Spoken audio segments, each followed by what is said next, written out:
মই জীৱনত আটাইতকৈ বেছি চুমা খাইছোঁ মাইক্ৰফোনটো।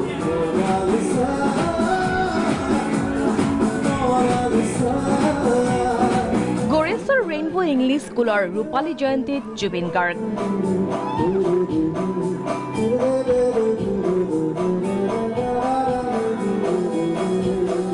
সহশিল্পীৰ সৈতে জনপ্ৰিয় গীতৰ লহৰ।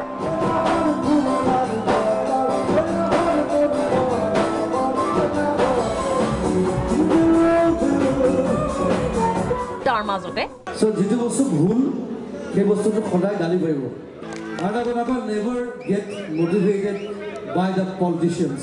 পলিটিচিয়ান কেইটা জন্ম নহয়, আমি জন্ম দিওঁ, কিন্তু আৰ্টিষ্ট সদায় নিজে জন্ম হয়। আমি মাটিৰ মানুহ মাটিত থাকিম। পলিটিচিয়ানছ আৰ লাইক চিমেণ্টৰ ব্লকছ। আমি বনাওঁ, লগাই দিওঁ, ঘৰ এটা বনাই দিওঁ, বছ একদম 5 বছৰ থাকে।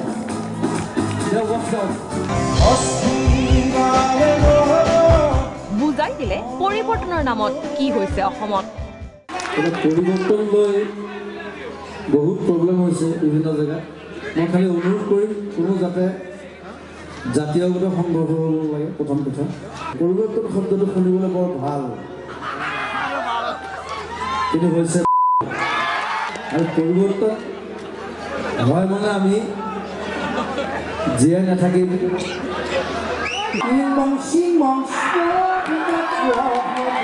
চীনা ভাষাত গীত জুবিনৰ। মই ছ'চিয়েলিষ্ট। এতিয়া মোক কিছুমান মানুহে কয় যে আপুনি কংগ্ৰেছৰ গানো গাইছে, বিজেপিৰ গানো গাইছে। মোক পইচা দিছে, মই গাইছোঁ, মোৰ কি আছে? বিচাৰিছে মই কংগ্ৰেছো নহয়, বিজেপিও নহয়। মই সদায় কৈছোঁ আমি ছ'চিয়েলিষ্ট। মই ছ'চাইটিলৈ থাকোঁ, আমি ছ'চিয়েলিষ্ট। ছ'চিয়েলিজমটো আমাৰ ল'ৰা ছোৱালী ইমান নাজানে, অলপ পঢ়িব লাগিব। দৰ্শকলৈ জুবিনৰ কেছ।